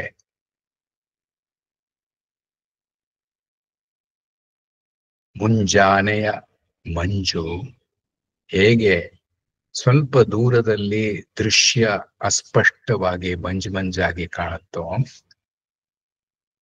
ಹಾಗೆ ಸತ್ಯ ನಮ್ಮ ಇಂದ್ರಿಯಗಳಿಗೆ, ನಮ್ಮ ಮನಸ್ಸಿಗೆ ಸಿಕ್ಕಿ ಹೋಗುತ್ತೆ, ಅಸ್ಪಷ್ಟವಾಗಿ ಕಾಣತೊಡಗುತ್ತೆ. ಅಸ್ಪಷ್ಟ, ಆ ಮುಚ್ಚೋದಕ್ಕೆ ಆವರಣ ಅಂತ ಹೇಳ್ತೀವಿ. ಈ ಆವರಣ ಶಕ್ತಿ ಎರಡು ಕಡೆ ಕೆಲಸ ಮಾಡುತ್ತೆ, ಒಳಗೆ ಮತ್ತೆ ಹೊರಗೆ, ಜೀವದಲ್ಲಿ ಮತ್ತೆ ಜಗತ್ತಿನಲ್ಲಿ. ಜೀವದಲ್ಲಿ ಹೇಗೆ ಕೆಲಸ ಮಾಡುತ್ತೆ? ಜೀವದಲ್ಲಿ ಮುಸುಕು ಹಾಕೋದು ಅಂದ್ರೆ ಏನು? ಜೀವದಲ್ಲಿ ಮುಸುಕು ಹಾಕೋದು ಅಂದ್ರೆ ದೃಕ್ ಮತ್ತೆ ದೃಶ್ಯದ ನಡುವೆ ವ್ಯತ್ಯಾಸವನ್ನ ಮುಸುಕು ಮಾಡುವಂತಹದ್ದು. ದೃಶ್ಯ ಅಂದ್ರೆ the scene, the object that is being seen, ಅದು ಜಡ. ದೃಕ್ ಅಂದ್ರೆ ವೀಕ್ಷಿಸುವ ವ್ಯಕ್ತಿ, ಅದು ಚೇತನ. ಜಡ ಮತ್ತೆ ಚೇತನ ಎರಡು ಬೇರೆ ಬೇರೆಯ ಮಟ್ಟದಲ್ಲಿನ ಸತ್ಯ. ಒಂದು ವ್ಯಾವಹಾರಿಕ ಸತ್ಯ ಜಡ, ಮತ್ತೊಂದು ಚೇತನ ಪಾರಮಾರ್ಥಿಕ ಸತ್ಯ. ಅವೆರಡಕ್ಕೆ ಯಾವುದೇ ಸಂಬಂಧ ಇಲ್ಲ. ಆದ್ರೆ ಮುಸುಕು, ಕಾಲದ ಮುಸುಕು, ಆಕರ್ಷಣೆ ಏನ್ ಮಾಡುತ್ತೆ? ಜೀವ ಅಥವಾ ಚೇತನದಲ್ಲಿ ಇರ್ತಕ್ಕಂಥ ಸೂಕ್ಷ್ಮ ಶರೀರ, ಅದರ ಅದರಲ್ಲಿ ಆಕರ್ಷಣೆ ತುಂಬಿ ಆಕರ್ಷಣೆ ಹೋಗಿ ಇಲ್ಲದಿರುವ ಸಂಬಂಧಕ್ಕೆ ಸಂಬಂಧ ಕಟ್ಟುತ್ತೆ. ಆದ್ರಿಂದ ದೃಕ್ ಮತ್ತೆ ದೃಶ್ಯ ಬೆರೆತು ಹೋಗಿ ದೃಕ್ ಮತ್ತೆ ದೃಶ್ಯದ ವ್ಯತ್ಯಾಸವನ್ನ ಮುಸುಕು ಮಾಡಿಬಿಡುತ್ತೆ. ಇದು ಆಂತರಿಕವಾಗಿ ಜರುಗುವಂತ ಒಂದು ಕ್ರಿಯೆ. ಬಾಹ್ಯದಲ್ಲಿ ಏನಾಗುತ್ತೆ? ಹೊರಗಿನ ಪ್ರಪಂಚದಲ್ಲಿ ಜಗತ್ತೆಲ್ಲ ಈಶ್ವರನ ಒಂದು ಅವತಾರ, ಈಶ್ವರನ ಒಂದು ಅವತಾರ, ಒಂದು ರೂಪ. ಹೌದಾ? ಆದರೆ ಈ ಮುಸುಕಿನ ಶಕ್ತಿ, ಆವರಣ ಶಕ್ತಿ ಏನ್ ಮಾಡುತ್ತೆ? ಬ್ರಹ್ಮನ್ ಮತ್ತೆ ಜಗತ್ತಿನ ನಡುವೆ ಇರ್ತಕ್ಕಂಥ ವ್ಯತ್ಯಾಸವನ್ನ ಮುಸುಕು ಹಾಕಿ ಬ್ರಹ್ಮನ್ ಇಲ್ವೇ ಇಲ್ಲ, ಬರೀ ವಸ್ತುವನ್ನೇ ಕಾಣಿಸುವಂತೆ ತೋರುತ್ತೆ. ಪ್ರತಿಯೊಂದು ವಸ್ತುವಿನಲ್ಲೂ ಬ್ರಹ್ಮನ್ ಅಥವಾ ಈಶ್ವರ ಸರ್ವಾಂತರ್ಯಾಮಿಯಾಗಿದ್ರೆ ಜಗತ್ತಿನ ಪ್ರತಿಯೊಂದು ವಸ್ತುವಿನಲ್ಲೂ ಇರ್ಬೇಕಲ್ವಾ? ಹಾಗಾದ್ರೆ ನಮಗೆ ಈಶ್ವರ ಯಾಕೆ ಮೊಬೈಲ್ ಫೋನ್ ನಲ್ಲಿ ಕಾಣಲ್ಲ ಅಥವಾ ಈ ಪೆನ್ನಲ್ಲಿ ಕಾಣಲ್ಲ? ಯಾಕೆ ಅಂದ್ರೆ ಅದು ಮುಸುಕಿನ ಶಕ್ತಿ. ರೂಪ ಮಾತ್ರ ಕಾಣತ್ತೆ, ಅದರ ಹಿಂದೆ ಅದರಲ್ಲೇ ಇರ್ತಕ್ಕಂಥ ಸತ್ಯ ಕಾಣಲ್ಲ.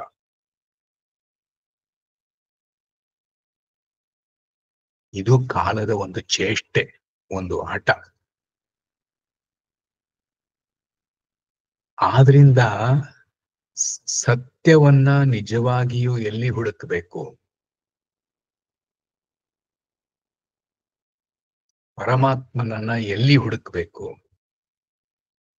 ಜಗತ್ತನ್ನ ಬಿಟ್ಟು, ಜಗತ್ತಿಗೆ ಅತೀತವಾಗಿದ್ದ ಅಂತ ಹೇಳಿ ಜಗತ್ತನ್ನ ಬಿಟ್ಟು ಎಲ್ಲೋ ಬೇರೆ ಯಾವ ಲೋಕದಲ್ಲಿಯೇ ಹುಡುಕ್ಬೇಕಾ?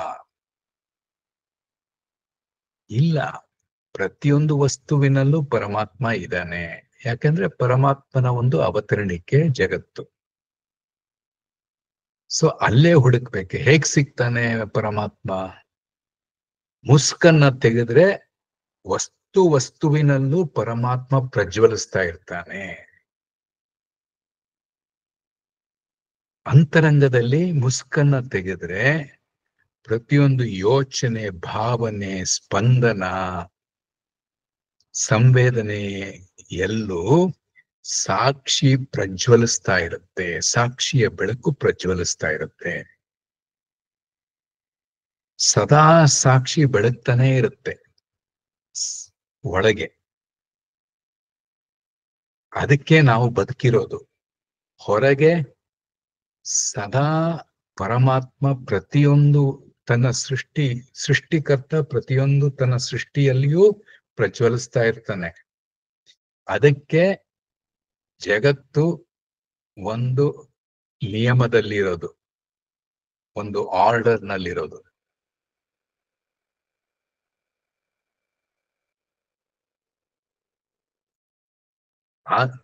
ಇದು ಇದರಲ್ಲಿ ಒಂದು ಸುಳಿವಿದೆ ಸಾಧನೆಗೆ. ನಾವು ಇರೋದನ್ನ ಬಿಟ್ಟು ಸತ್ಯವನ್ನ ಬೇರೊಂದು ಕಡೆ ಹುಡುಕಿದ್ರೆ ಸೋಲೆ ಖಚಿತ. ಯಾಕೆಂದ್ರೆ ಇರೋದನ್ನ ಬಿಟ್ರೆ ಪರಮಾತ್ಮ ವಸ್ತುನಲ್ಲಿ ಇಲ್ಲ ಅಂದಂಗಾಯ್ತು. ಅದು ಯಾವ ನ್ಯಾಯ? ಯಾವ ಒಂದು ಸಿದ್ಧಾಂತಕ್ಕೆ ಅದು ಸರಿ ಹೊಂದುತ್ತೆ? ಪರಮಾತ್ಮ ಒಂದ್ ಕಡೆ ಇದ್ದು ಇನ್ನೊಂದ್ ಕಡೆ ಇಲ್ಲದೆ ಹೋದ್ರೆ, ಪರಮಾತ್ಮ ಅವನ ಲೋಕದಲ್ಲಿದ್ದು ಈ ಜಗತ್ನಲ್ಲಿ, ಭೌತಿಕ ಜಗತ್ನಲ್ಲಿ, ವಸ್ತುನಲ್ಲಿ ಇಲ್ಲದೆ ಹೋದ್ರೆ ಅವನ್ ಪರಮಾತ್ಮ ಹೇಗಾಗ್ತಾನೆ? ಅವನ್ ಸರ್ವಾಂತರಯಾಮಿ ಅಂತ ಹೇಗ್ ಅನ್ನಿಸ್ಕೋತಾನೆ?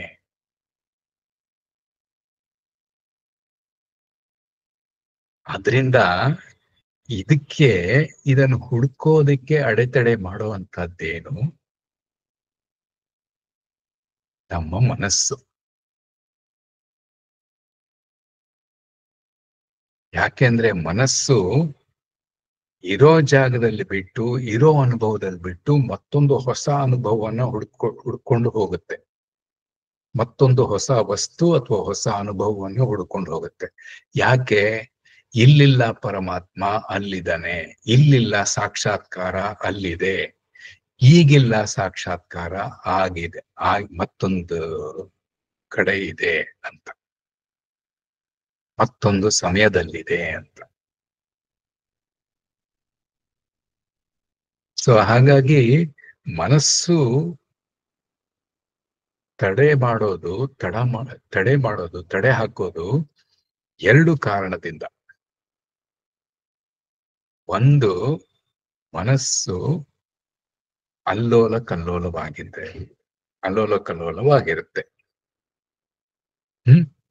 ಮತ್ತೊಂದು, ಮನಸ್ಸಿನಲ್ಲಿ ಅಜ್ಞಾನ ತುಂಬಿರುತ್ತೆ.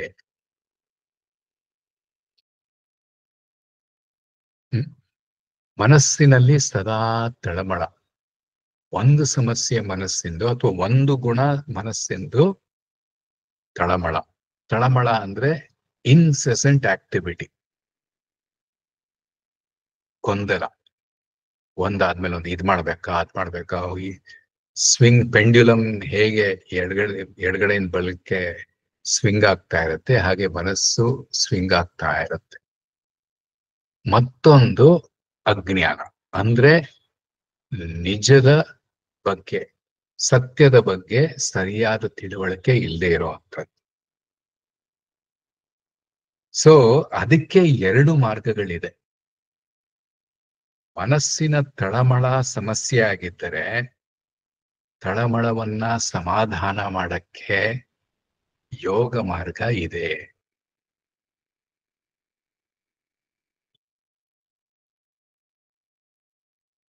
ಮನಸ್ಸಿನಲ್ಲಿ ಅಜ್ಞಾನ ತುಂಬಿಕೊಂಡಿದ್ರೆ ಪರಮಾತ್ಮನ ಬಗ್ಗೆ, ಜಗತ್ತಿನ ಬಗ್ಗೆ, ಜೀವದ ಬಗ್ಗೆ, ಜೀವ ಜಗತ್ತು ಈಶ್ವರನ ಸಂಬಂಧದ ಬಗ್ಗೆ ಅವಿದ್ಯೆ ಇದ್ದರೆ ಜ್ಞಾನ ಮಾರ್ಗ ಇದೆ.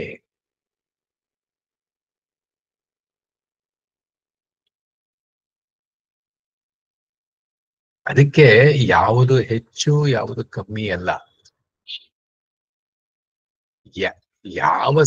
ನಮಗೆ ಯಾವ ಸಮಸ್ಯೆ ಇದೆ ಅಂತ ತಳಮಳ ಇದ್ರೆ ಯೋಗ ಮಾರ್ಗವೇ ಲೇಸು. ಯಾಕೆಂದ್ರೆ ಮನಸ್ಸನ್ನ ಮೊದಲು ಸಮಾಧಾನ ಮಾಡಬೇಕು. ಆ ಸಮಾಧಾನದ ಮನಸ್ಸಿನಲ್ಲಿ ವಿಚಾರ ಮಾಡಬಹುದು, ನಾನ್ ಯಾರು ಅಂತ. ತಳಮಳಗೊಂಡಂತಹ ಮನಸ್ಸಿನಲ್ಲಿ ವಿಚಾರ, ಆತ್ಮವಿಚಾರ, ಜ್ಞಾನ, ಜ್ಞಾನದಾಹ ಆಗ್ಲಿಕ್ಕೆ ಸಾಧ್ಯವೇ ಇಲ್ಲ.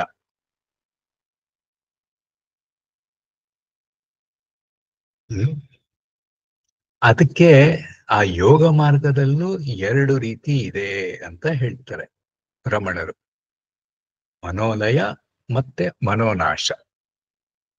ಅದನ್ನ ಈಗಾಗಲೇ ನಾವು ಈ ಹಿಂದೆ ಕೇಳಿರೋದ್ರಿಂದ ನಾವು ಜಾಸ್ತಿ ವಿಸ್ತಾರ ಮಾಡದೆ ಸ್ವಲ್ಪ ಒಂದು we can touch upon it.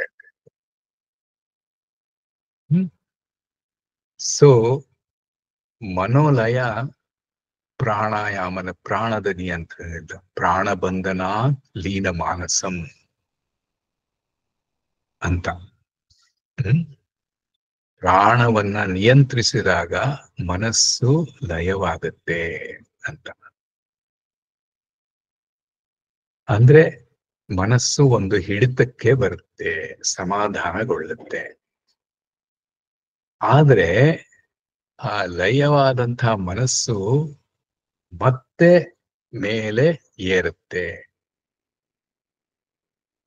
ಅಂದ್ರೆ ತಳಮಳಕ್ಕೆ ಒಳಗಾಗತ್ತೆ. ಅದಕ್ಕೆ ಮನೋನಾಶ ಬೇಕು ಅಂತ ಮುಂದೆ ಹೇಳ್ಬೇಕು. ಲಯವನ್ನ ಅಭ್ಯಾಸ ಮಾಡ್ತಾ ಮಾಡ್ತಾ ಮಾಡ್ತಾ ಏಕಚಿಂತನದಿಂದ ಲಯ ವಿನಾಶನೇ ಉಭಯರೋಧನೆ ಲಯಗತಂ ಪುನಃ ಭವತಿ ನೋಮೃತಂ ಅಂತ. ನಾಶವಾದ ಮನಸ್ಸು ಮೇಲೇಳೋದಿಲ್ಲ. ಮತ್ತೆ ಹೇಗೆ ಒಣಗಿದ ಬೀಜ ಮತ್ತೆ ಮೊಳಕೆ ಬರೋದಿಲ್ವೋ ಹಾಗೆ ನಾಶವಾದಂತಹ ಮನಸ್ಸು ಮತ್ತೆ ಏಳೋದಿಲ್ಲ.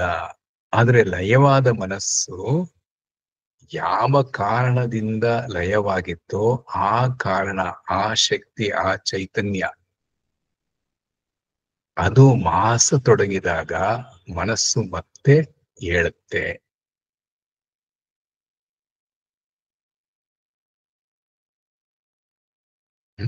When the effect of the cause wanes away,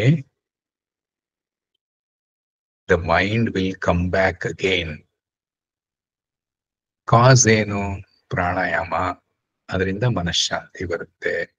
ಎಷ್ಟೊತ್ತು ನಿಧಾನಕ್ಕೆ ಉಸಿರನ್ನ ನಿಯಂತ್ರಿಸ್ತಾ ಇರೋದು, ಒಂದು ಅರ್ಧ ಗಂಟೆ ಪ್ರಾಣಾಯಾಮ ಮಾಡ್ಬೋದು. ತೀರಾ ಜಾಸ್ತಿ ಸಾಧನೆ ಅಂದ್ರೆ 1 ಗಂಟೆ, 2 ಗಂಟೆ, 3 ಗಂಟೆ ಕಾಲ ಮಾಡ್ಬೋದು. ಉಳಿದ 20 ಗಂಟೆಗಳು ದಿನದಲ್ಲಿ ಮತ್ತೆ ಮನಸ್ಸು ಹೇಳುತ್ತೆ. ಯಾಕೆಂದ್ರೆ ಮನಸ್ಸು ಅದರ ಲಕ್ಷಣನೇ ಅದು. ಬಾಹ್ಯಾಭಿಮುಖವಾಗಿರ್ತಕ್ಕಂಥದ್ದು, ವಸ್ತುಗಳಿಗೆ ಆಕರ್ಷಣೆಗೊಳ್ಳುವಂತಹದ್ದು, ಅದು ಸಹಜವಾಗಿ ಹೋಗುತ್ತೆ. ಆದ್ರಿಂದ ಈ ಅದಕ್ಕೆ ರಮಣರು ಉಪಾಯ ಹೇಳುವಂತಹದ್ದು, ಮನಸ್ಸು ಲಯವಾದಾಗ, ಏಕಚಿಂತನೆಯಲ್ಲಿದ್ದಾಗ ಮನಸ್ಸು ನಾಶವಾಗುತ್ತೆ ಅಂತ. ಒಂದೇ ಒಂದು ಚಿಂತನೆಯಿಂದ ಮನಸ್ಸು ನಾಶವಾಗುತ್ತೆ ಅಂತ. ಒಂದೇ ಚಿಂತನೆ ಹೇಗ್ ಬರ್ಲಿಕ್ಕೆ ಸಾಧ್ಯ? ಅದು ಬರೇ ಒಂದು ರೀತಿ ನಾವು ಅರ್ಥ ಮಾಡಿಕೊಂಡ್ರೆ ಪರಮಾತ್ಮನ ಒಂದು ಚಿಂತನೆ ಅಂತ.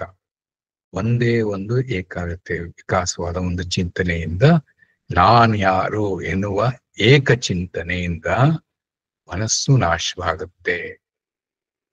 ಅದು ಒಂದು ರೀತಿ ಅರ್ಥ ಮಾಡಿಕೊಂಡ್ರೆ ನಾವು ಕೆಲಸ ಕಾರ್ಯದಲ್ಲೂ ಇದನ್ನ ಸಾಧಿಸಬಹುದು. ಅದಕ್ಕೆ ಆಂಗ್ಲ ಭಾಷೆಯಲ್ಲಿ ಒನ್ ಪಾಯಿಂಟೆಡ್ನೆಸ್ ಅಂತೀವಿ. ಯಾವುದೇ ಒಂದು ಕೆಲಸ ಕಾರ್ಯದಲ್ಲಿ ನಮ್ಮ ಮನಸ್ಸು ಸಂಪೂರ್ಣವಾಗಿ ತೊಡಗಿಸಿಕೊಂಡಿದ್ರೆ ಅದು ಏಕಚಿಂತನೆ ಆಗುತ್ತೆ. ನಮ್ಗೆಲ್ಲ ಅನುಭವ ಆಗಿದೆ. ನಮಗೆ ಯಾವುದೋ ಒಂದು ಇಷ್ಟವಾದ ಕೆಲಸ ಕಾರ್ಯ ಮಾಡ್ತಾ ಇದ್ದಾಗ ನಮ್ಮ ಮನಸ್ಸು ಅದರಲ್ಲಿ ಸಂಪೂರ್ಣವಾಗಿ ತೊಡಗಿದ್ದಾಗ ಕಾಲ ಹೋಗಿದ್ದೇ ಗೊತ್ತಾಗಲ್ಲ.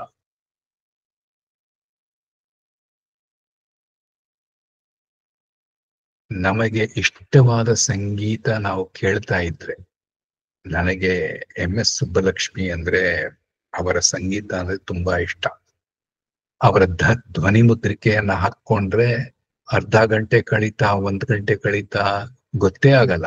ಯಾಕೆಂದ್ರೆ ಮನಸ್ಸು ಆ ಏಕ ಆ ಕೇಳುವಿಕೆಯಲ್ಲಿ, ಶ್ರವಣದಲ್ಲಿ ಒಂದಾಗಿ ಇದ್ಬಿಡುತ್ತೆ. So one pointedness can be one thought of who am I. It can also be a complete merger in the action that is being undertaken at that moment. ಆವಾಗ ಮನಸ್ಸು ಭೂತ ಭವಿಷ್ಯದಲ್ಲಿ ಇರದೆ ವರ್ತಮಾನದಲ್ಲಿಯೇ ಇರುತ್ತೆ. ಅದಕ್ಕೆ ಏಕಚಿಂತನೆ ಅಂತ. ಸೊ ಈ ಮುಸುಕನ್ನ ತೆಗೆಯುವುದು ಒಂದು, ಆದ್ರೆ ಕಾಲದ ಇನ್ನೊಂದು ಮುಖ ಇದೆ. ಅದನ್ನ ಹೇಳಿ ಇವತ್ತಿನ ವಿಚಾರವನ್ನ ಮುಗಿಸಬಹುದು. ಕಾಲ ಅಂದರೆ ಬದಲಾವಣೆ. Time means change. ಇದು ಯಾರು ವಿರೋಧಿಸುವಂತಹದ್ದಲ್ಲ, ಎಲ್ಲರಿಗೂ ಅದು ಸಹಜವಾಗಿ ಗೊತ್ತಾಗತ್ತೆ, ಸುಲಭವಾಗಿ ಗೊತ್ತಾಗತ್ತೆ. ಆದ್ರೆ ನಾನು ಬದಲಾವಣೆಗೆ ಹೊರತಾಗಿದ್ದೀನಿ. ಅಂದ್ರೆ ನಾನು ಕಾಲದ ಒಳಗಿನಿಂದ ಇಲ್ಲ, ಕಾಲದ ಚಕ್ರದಲ್ಲಿ ಇಲ್ಲ. ನಾನು ಅಂದ್ರೆ ಯಾರು? ಶುದ್ಧ ಚೈತನ್ಯ. ಇವಾಗ ಕಾಲದ ಮೂಲ ಲಕ್ಷಣ ಬದಲಾವಣೆ ಆಗಿದ್ರೆ, ಕಾಲದ ಇನ್ನೊಂದು ಹೆಸರು ಬದಲಾವಣೆಯೇ ಆಗಿದ್ರೆ, ಬದಲಾವಣೆಯ ಸಂಕೇತ ಏನು? ಒಂದು ಕ್ಷಣದಿಂದ ಇನ್ನೊಂದು ಕ್ಷಣ ಹೊಸದೊಂದು ಸನ್ನಿವೇಶ ಅಥವಾ ಅನುಭವ ಬರುತ್ತೆ. ಇವಾಗ ಹೊಸದೊಂದು ಅನುಭವ ಬಂದಾಗ ಹಳೆಯದೇನಾಯ್ತು? ಎರಡು ರೀತಿ ಪರಿಣಾಮ ಬೀರುವಂತ ಸಾಧ್ಯತೆ ಇದೆ ಇದರಲ್ಲಿ. ಹೊಸದೊಂದು ಬಂದಾಗ ಹಳೆಯದು ಹೊಸದರ ಜೊತೆಯಾಗಿಯೇ ಬರ್ತಾ ಇದೆ. ಉದಾಹರಣೆ ಅಂದ್ರೆ ಅವಾಗ ಏನಾಯ್ತು? ಹಳೇದು ಉಳ್ಕೊಂಡಿದೆ. ಅಂದ್ರೆ ಹಳೇದು ಇದೆ, ಹೊಸದು ಇದೆ. ಅಂದ್ರೆ ಏನಾಯ್ತು? ಹೊಸದು ಹಳೆಯದದ್ದೇ ಆದ ಇನ್ನೊಂದು ರೂಪ. ಇಂಗ್ಲಿಷ್ ನಲ್ಲಿ ಹೇಳ್ತಾರೆ old wine in a new bottle ಅಂತ. ಹೊಸತು ಅಂತ ನಮಗೆ ಅನ್ನಿಸ್ತಾ ಇರೋದು ಹಳೇದೇನೇ ಆಗಿರುತ್ತೆ, ಆದ್ರೆ ಇನ್ನೊಂದು ರೂಪದಲ್ಲಿ ಇರುತ್ತೆ. ಸ್ವಲ್ಪ ಕೇಸಿಂಗ್ ಬದಲಾಗಿರುತ್ತೆ ಅಷ್ಟೆ, ರೂಪದಲ್ಲಿ ವ್ಯತ್ಯಾಸ ಆಗಿರುತ್ತೆ ಅಷ್ಟೆ.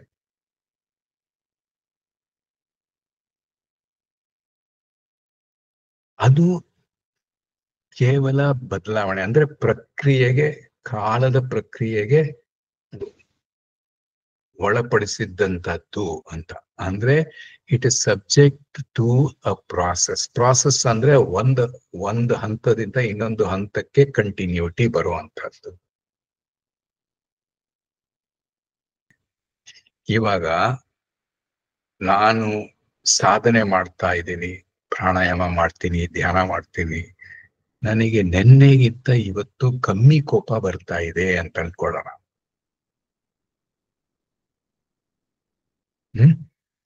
ನೆನ್ನೆ 10 ಸಲ ಕೋಪ ಬಂದಿದ್ರೆ ಇವತ್ತು 5 ಸಲ ಕೋಪ ಬಂದಿದೆ. ಬೆಳವಣಿಗೆ ತಾನೇ ಅದು, ಬದಲಾವಣೆ ಅಲ್ವಾ? It's a development, it's an improvement ಅಲ್ವಾ? 5 ಸಲ ಇವತ್ತು ಕೋಪ ಬಂದಿದೆ ಅಂದ್ರೆ ಬದಲಾವಣೆ ಆಗಿದ್ರೆ, 5 ಸಲ ಕೋಪ ಬಂದಾಗ ನಾನು ಎಲ್ಲಿದ್ದೀನಿ? ಆ ಹಳೆ ಕೋಪದ ನಾನೇ ಈ 5 ಸಲ ಇವತ್ತಿನಲ್ಲೂ ಇರೋದಲ್ವಾ? ಸೊ ಕಾಲಕ್ಕೆ ಅನುಗುಣವಾಗಿ ಬದಲಾವಣೆ ಆದರೆ ಹಳೆಯದು ಹೋಗೋದಿಲ್ಲ. ಅಂದ್ರೆ ಏನಾಯ್ತು, ನನ್ನ ಪರಿವರ್ತನೆ ಸಂಪೂರ್ಣವಾಗಿ ಆಗಿಲ್ಲ. ಸಾಧನೆ ಮಾಡಬಾರ್ದು ಅಂತಿಲ್ಲ, but this is a problem with the starting point. Starting point ಅಂದ್ರೆ ಏನು? ನಾನು ಸಾಧನೆ ಮಾಡಿದಾಗ ನೆನ್ನೆಗಿಂತ ಇವತ್ತು ಉತ್ತಮವಾಗಿದ್ದೀನಿ, ಅಷ್ಟಿದ್ರೆ ಸಾಕು ಅಂತ. ಅದೇ ಮೂಲವಾಗಿ ಜ್ಞಾನಕ್ಕಾಗಿ ನಾನು ಸಾಧನೆ ಮಾಡ್ತಾ ಇದ್ದೀನಿ ಅಂದ್ರೆ, ಜ್ಞಾನ ಸ್ಥಾಪನೆಗಾಗಿ ನಾನು ಮಾಡ್ತಾ ಇದ್ದೀನಿ ಅಂತ ಹೇಳ್ತಾ ಇದ್ರೆ, ಆವಾಗ ಹೊಸದೊಂದು ಬದಲಾವಣೆ ಆಗ್ತಾ ಇರುತ್ತೆ. ಬಟ್ ನಮ್ಮ ಗಮನ ಎಲ್ಲ ಸಾಕ್ಷಿ ಕಡೆಗೆ ಇರುತ್ತೆ. ಪ್ರಕೃತಿ ನಿಯಮದಲ್ಲಿ, ಪ್ರಕೃತಿಯ ಕ್ಷೇತ್ರದಲ್ಲಿ ದೇಹ ಮನಸ್ಸು ಬುದ್ಧಿಯಲ್ಲಿ ಏನೇನು ಕೆಲಸ ಕಾರ್ಯಗಳಾಗಬೇಕು, ಬದಲಾವಣೆಗಳಾಗಬೇಕು, ಅದಾಗ್ತಾ ಇರುತ್ತೆ. ಆದ್ರೆ ನನ್ನ ಗಮನ ಎಲ್ಲ ಪರಮಾತ್ಮ, ನನ್ನ ನಿಜ ಸ್ವರೂಪದ ಬಗ್ಗೆ ಇರುತ್ತೆ. ಇನ್ನೊಂದು ರೀತಿಯ ಬದಲಾವಣೆ ಹೇಗಿರುತ್ತೆ? ಹೊಸದೊಂದು ಬಂದಾಗ ಹಳೆಯದನ್ನ ಗುರ್ತಿಸ್ಲಿಕ್ಕೆ ಆಗಲ್ಲ, ಹಳೆಯದು ಇರೋದೇ ಇಲ್ಲ. ಅದಕ್ಕೆ ಪರಿವರ್ತನೆ ಅಂತ ಹೇಳ್ತೀವಿ.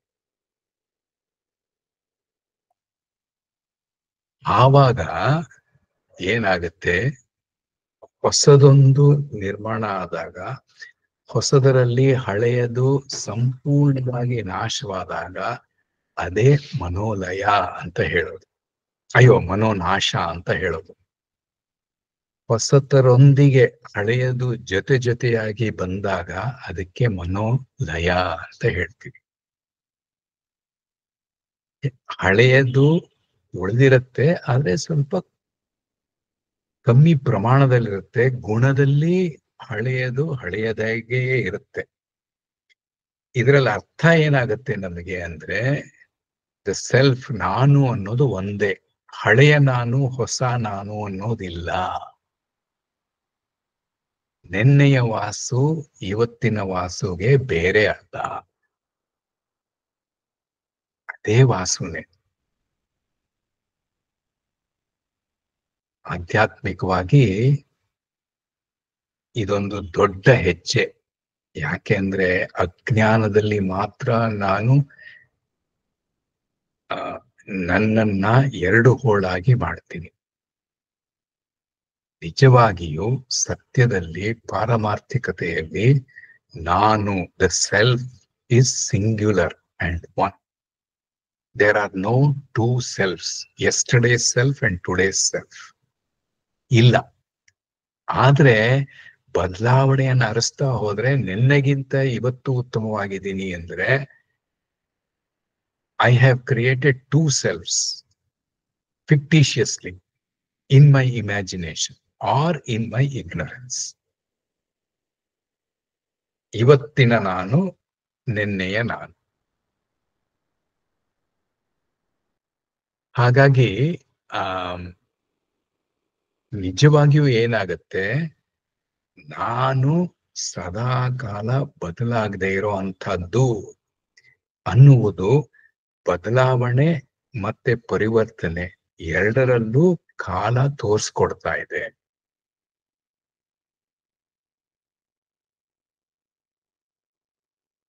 ನೋಡಿ, ಇವಾಗ ನಾವು ದಿನನಿತ್ಯದ ಈ ಅವಸ್ಥಾತ್ರಯವನ್ನ ಗಮನಿಸೋಣ.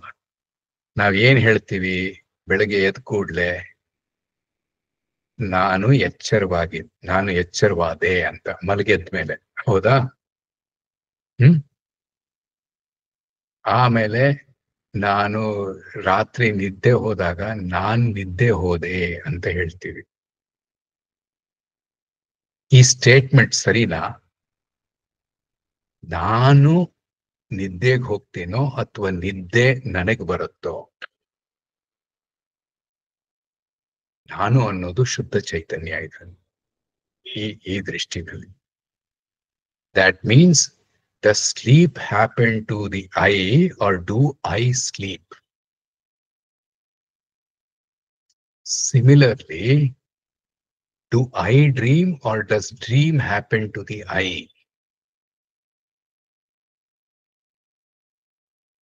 ಹಾಗೆ ಅತಿ ಮುಖ್ಯ ವಿಚಾರ.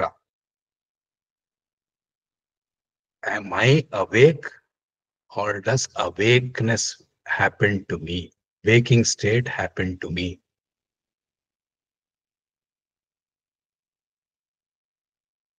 ಯಾಕೆಂದ್ರೆ ನಾನು ಅಂತ ಇದೆಯಲ್ಲ, ಅದು ಜಾಗೃತ, ಸ್ವಪ್ನ, ಸುಷುಪ್ತಿ ಮೂರರಲ್ಲೂ ಒಂದೇ ನಾನು.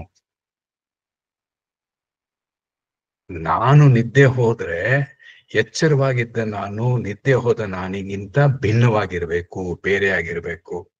ಆದ್ರಿಂದ ಎರಡು ನಾನಿರ್ಬೇಕು. ನಾನ್ ಕನಸ್ ಕಂಡ್ರೆ ಕನಸ್ ಕಂಡಂತ ನಾನು, ನಿದ್ದೆ ಹೋದಂತ ನಾನು ಬೇರೆ ಆಗಿರ್ಬೇಕು. ಆದ್ರಿಂದ ಮೂರು ನಾನಿರ್ಬೇಕು. ಎಚ್ಚರದ ವಾಸು, ಕನಸ್ ಕಾಣುವಂತ ವಾಸು, ನಿದ್ದೆ ಹೋದಂತ ವಾಸು. ಮೂರು ವಾಸುಗಳಿದಾರ? ಇಲ್ಲ, ಒಂದೇ ನಾನು ಇರೋದು. ಸೊ ಸತ್ಯದ ವಿಚಾರ ಏನು? ಸ್ಲೀಪ್ ಹ್ಯಾಪನ್ಸ್ ಟು ಐ ಅಂದ್ರೆ ಏನರ್ಥ? ನಿದ್ದೆಯ ಅವಸ್ಥೆ ನಾನಿನ ಮೇಲೆ ಆವೃತ್ತಿ ಆಗುತ್ತೆ. ಕನಸಿನ ಅವಸ್ಥೆ ನನ್ನ ಮೇಲೆ, ನಂದು ಅಂದ್ರೆ ಶುದ್ಧ ಚೈತನ್ಯದ ಮೇಲೆ ಆವೃತ್ತಿ ಆಗುತ್ತೆ. ಎಚ್ಚರಿಕೆ ಕೂಡ, ಎಚ್ಚರದ ಸ್ಥಿತಿ ಕೂಡ ನನ್ನ ಮೇಲೆ ಆವೃತ್ತಿ ಆಗುತ್ತೆ. ನಾನು ನಾನಾಗೇ ಇರ್ತೀನಿ ಈ ಮೂರು ಅವಸ್ಥೆಯಲ್ಲಿಯೂ.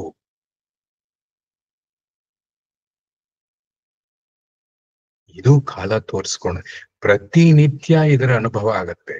24 ಗಂಟೆಗಳಲ್ಲಿ ನನಗೆ ಈ ಮೂರರ ಅನುಭವ ಆಗುತ್ತೆ. ಆದ್ರೆ ಸ್ವಲ್ಪ ತಿರುಗಿಸ್ಬಿಟ್ರೆ, ಸ್ವಲ್ಪ ವಿಚಾರಕ್ಕೆ ತಿರುಗಿಸಿದ್ರೆ ಕಾಲ ಎತ್ತಿ ಎತ್ತಿ ತೋರ್ಸ್ಕೊಡತ್ತೆ. ಈ ಮುಸುಕಿನಲ್ಲೂ ಈ ಮಾಯೆಯಲ್ಲೂ ಕಾಲ ಎತ್ತಿ ಹಿಡಿತಾ ಇದೆ. ನಾನು ಒಂದೇ, ಮೂರಲ್ಲ.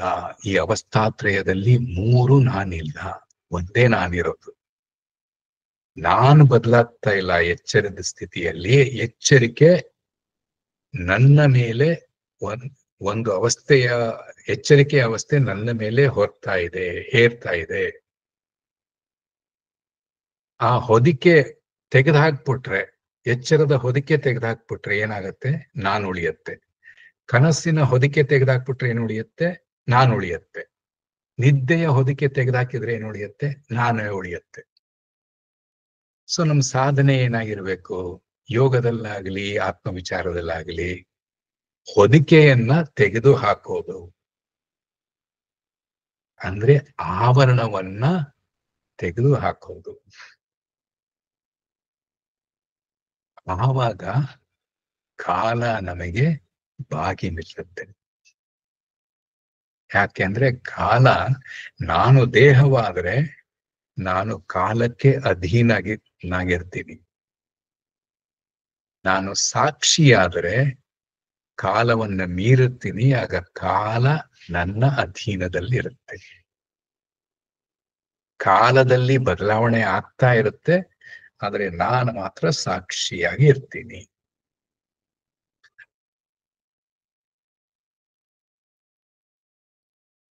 ಆದ್ರಿಂದ ಸಾಕ್ಷಿ ಅನ್ನೋದು ಅನಿವಾರ್ಯ. ಆದ್ರೆ ಯಾವಾಗ ಈ ಸಾಕ್ಷಿಯ ಅರಿವು ಬರುತ್ತೆ ಅನ್ನೋದು ಅನಿಶ್ಚಿತ. ಅದು ಅನಿರೀಕ್ಷಿತವಾಗಿಯೇ ಬರುತ್ತೆ. ಸಾಕ್ಷಿ ಇವತ್ ಬರುತ್ತೆ, ನಾಳೆ ಬರುತ್ತೆ ಅಂತ ಸಾಧನೆ ಕೂತು ನಿರೀಕ್ಷಿಸ್ತಾ ಇದ್ರೆ ಅದು ಅನುಭವದಲ್ಲಿ ಬರೋದಿಲ್ಲ, ಅನಿರೀಕ್ಷಿತವಾಗಿ ಬರುತ್ತೆ. ಅದಕ್ಕೆ ಅಧ್ಯಾತ್ಮದಲ್ಲಿ ಕೂಡ ಜ್ಞಾನ, ಇಂಟ್ಯೂಷನ್, ಹೊಳಪು, ಪ್ರಜ್ವಲ ಅದು ಅನಿರೀಕ್ಷಿತ ಜೊತೆಗೆ ಅನಿವಾರ್ಯ, ಎರಡೂ ಉಂಟು. ಆದ್ರಿಂದ ಸಾಧನೆ ಅನ್ನೋದು ಏನ್ ಮಾಡ್ಬೇಕು? ನಿರೀಕ್ಷೆ ಇಲ್ಲದೆ ಮಾಡ್ತಾ ಇರ್ಬೇಕು.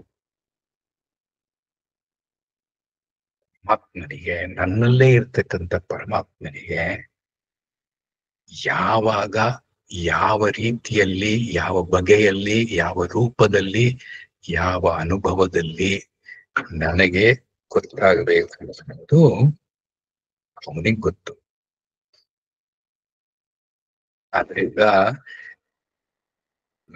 ನಾನು ಸಂಪೂರ್ಣವಾಗಿ ಸ್ತಬ್ಧವಾದಾಗ, ಮನಸ್ಸು ಸಂಪೂರ್ಣವಾಗಿ ಮೌನವಾದಾಗ ನಾನು ಪರಮಾತ್ಮನನ್ನ ಗುರುತಿಸ್ತೀನಿ ಅಂತ ಒಂದು ರೀತಿ ಅರ್ಥ ಮಾಡ್ಕೋಬಹುದು. ಆದ್ರೆ ಆ ಸ್ಥಿತಿಯಲ್ಲಿ, ಸಂಪೂರ್ಣ ಸ್ತಬ್ಧ ಸ್ಥಿತಿಯಲ್ಲಿ ಪರಮಾತ್ಮ ನನ್ನನ್ನ ಗುರುತಿಸ್ತಾನೆ. ಆದ್ರಿಂದ ಆ ಹೊಳಪು ಚಿದಭಾಸದಲ್ಲಿ ಒಂದು ರೀತಿ ಅನುಭವ, ಸಚ್ಚಿತ್ ಆನಂದದ ಅನುಭವ ಆಗೋದು ಒಂದು ಸಹಜ ಕ್ರಿಯೆ. ಅಲ್ಲಿವರೆಗೆ ಗೊಂದಲ, ತಳಮಳ ಆಗ್ತಾ ಇರುತ್ತೆ. ಅದರಿಂದ ಕಾಲ ನಮಗೆ, ಕಾಲದಲ್ಲಿ ಯಾವುದು ಅನಿರೀಕ್ಷಿತವೋ ಅನಿರೀಕ್ಷಿತವಾಗಿಯೇ ಇರುತ್ತೆ, ಅನಿವಾರ್ಯದ್ದು ಅನಿವಾರ್ಯವಾಗಿಯೇ ಬರುತ್ತೆ. ಸೊ ಜ್ಞಾನ ಅನ್ನೋದು ನಿರೀಕ್ಷೆಗೆ ಮೀರಿದ್ದು, ಆದ್ರೆ ಜ್ಞಾನ ಮೋಕ್ಷ ಅನಿವಾರ್ಯ. ಇಷ್ಟು ಹೇಳಿ ಇವತ್ತಿನ ವಿಚಾರಕ್ಕೆ ಮಂಗಳ ಹಾಡೋಣ. ಓಂ ಸದ್ಗುರು ದೇವಾಯ ನಮಃ.